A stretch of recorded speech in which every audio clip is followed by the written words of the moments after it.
অবশেষে ভালোবেসে চলে যাব, অবশেষে ভালোবেসে চলে যাব।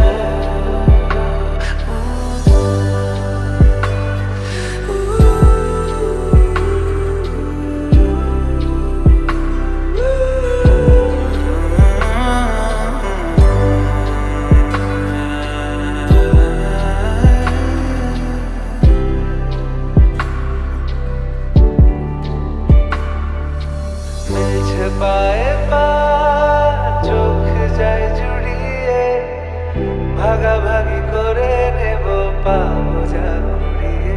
তুমি দেখো আমি আমার ভাগটাও দিয়ে দেব, শুধু দেওয়ার ফাঁকে তোমার হাতটা ছুঁয়ে দেব। চেয়েছিলাম এমন, যা হচ্ছে ব্যাটার বানিয়ে তারপর লাউ পাতায় মুড়িয়ে মাছ দিয়ে ভেজে নিয়েছি। বন্ধুরা, কেমন লাগলো আমার রেসিপিটি? ভালো লাগলে লাইক, কমেন্ট, শেয়ার করতে ভুলো না। সবাই ভালো থেকো, সুস্থ থেকো। ধন্যবাদ।